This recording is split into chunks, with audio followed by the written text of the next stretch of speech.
썸이라고는 한 번도 타본 적 없는 모태솔로 스즈키. 친구의 부탁으로 미팅에 참여하게 되는데요. 기대조차 하지 않았지만 마유코라는 여성에게 첫눈에 반하게 됩니다. 그녀 또한 스즈키에게 관심이 있어 보이네요. 이거 혹시 그린라이트?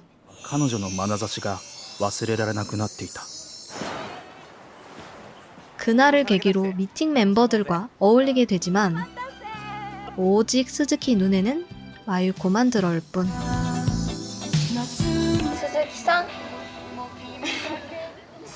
얼떨결에 받게 된 그녀의 연락처. 역시 모쏠 인생. 그녀에게 전화 한 통 걸기란 쉽지 않은데요. 용기를 내 그녀와 드디어 첫 통화 성공.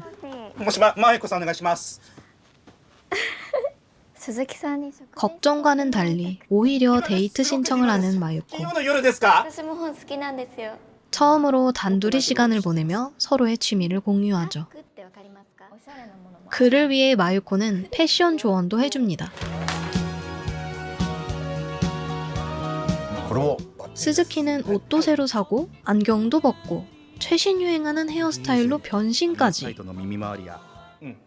그 결과는 대성공. 그것도 모자라 마유코를 위해 운전면허까지 따죠.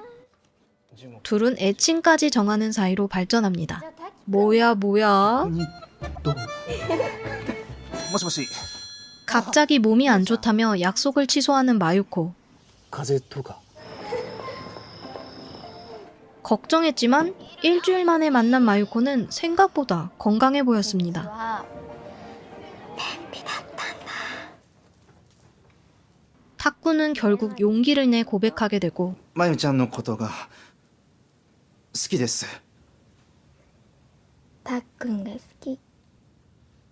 둘은 서로의 마음을 확인하며 행복한 나날을 보냈습니다.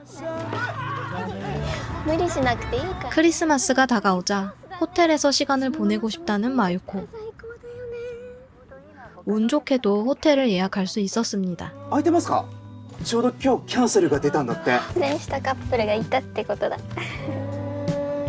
난생 처음 여자와 보내는 크리스마스.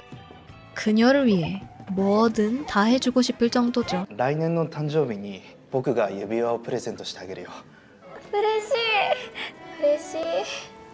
마유코에게 운동화를 선물 받은 탁군. 세상에서 가장 행복한 남자가 된 것만 같습니다. 하지만 사람들은 마유코에 비해 별 볼 일 없는 탁군을 보고 수군거리고 그녀에게 더 잘 어울리는 남자가 되기 위해 다이어트를 결심합니다.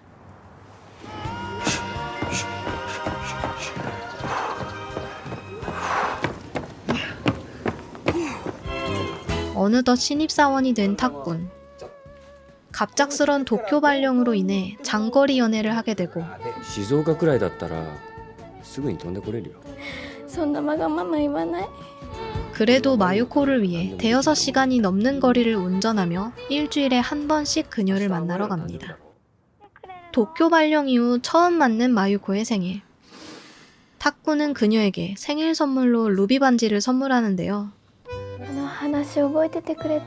떨어져 있지만 둘 사이의 애정 전선은 이상무.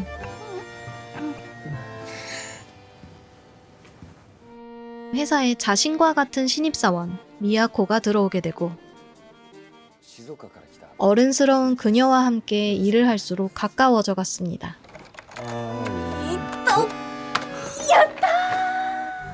그럴수록 여자친구에게 더 신경을 써보려는 탁군. 하지만 장거리 운전과 쌓이는 피로로 인해 마음처럼 쉽지 않고 결국 함께 가기로 한 바닷가 약속도 취소됐습니다. 3주 만에 만난 탁군과 마유코. 하지만 마음처럼 상황이 따라주지 않았습니다. 갑작스런 마유코의 고백까지. あれが来てないの生理大丈夫大丈夫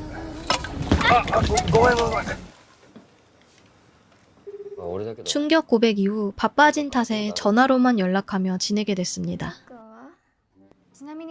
어느 날 미야코에게 갑작스런 고백을 받게 되고 ちょっと待って 거절은 했지만 미야코가 자꾸 신경 쓰이는데요. お前石丸さんとこに連絡したんだ 결국 둘은 산부인과에서 임신 사실을 확인하게 되죠. 3ヶ月だ 그녀를 만나기 위해 돈 아껴가며 대여섯 시간을 달려왔지만 정작 그녀는 돈을 아끼지 않는 모습에 화가 났습니다.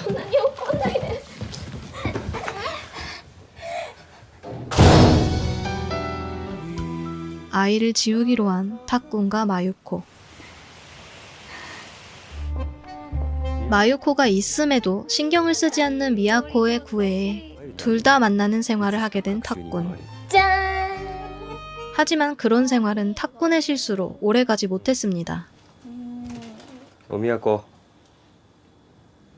それ誰お前は一度も来ねえじゃねえかよ 그날로 이별. 終わってたんだよ 이별과 동시에 미야코와는 정식으로 교제를 하게 됐습니다. 크리스마스에 집으로 오라는 그녀의 말에 마유코와 함께 보내기 위해 호텔을 예약했던 사실을 뒤늦게 깨닫죠. 近い 거기다 술에 취해 실수로 마유코에게 전화를 걸게 되고 たっくん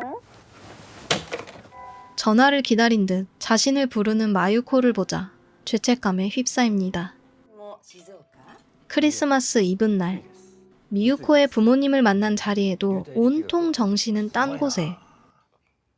결국 사실대로 미야코에게 털어놓습니다. もしもし何も知らなかったらホテルで待ってるのかもしれないと思って 마유코가 걱정된 탁구는 결국 그녀에게로 향하죠.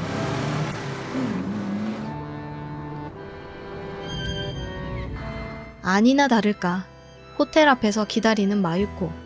그녀에게 달려가는 순간? 어? 탁군? 이게 무슨 일이죠? たっくんたっくん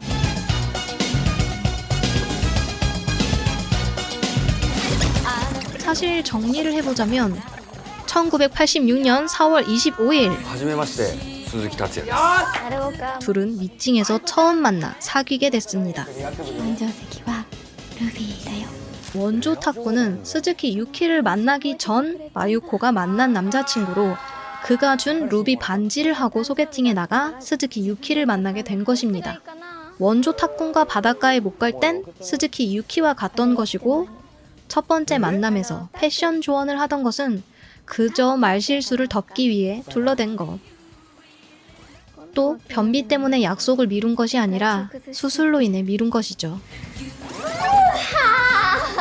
마지막으로 호텔에서 마주치게 된 이유는 헤어진 뒤 원조 탁군이 취소하고 남은 자리를 스즈키 유키가 예약을 하게 되면서 지금의 상황과 마주하게 된 것입니다.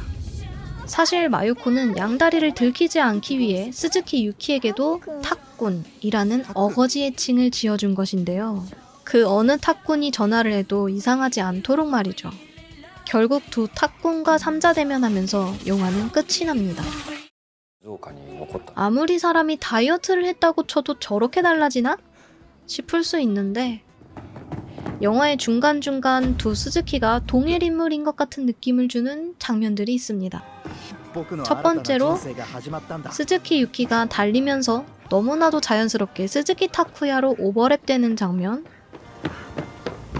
두 번째로 미야코와 재즈바에서 이니시에이션 러브에 대해 말하며 첫 연애에 대해 조언을 해줄 때도 원조 탁군에게 마유코는 첫 여자친구, 즉 스즈키 유키구나 라고 생각들게 하죠. 포스터에 대놓고 쓰여있는 마지막 5분의 충격적 반전. 여러분은 언제쯤 이 반전을 눈치채셨나요? 그 밥의 그 나물, 영화 이니시에이션 러브였습니다. 영상이 마음에 드셨다면 구독과 좋아요, 댓글까지 부탁드립니다.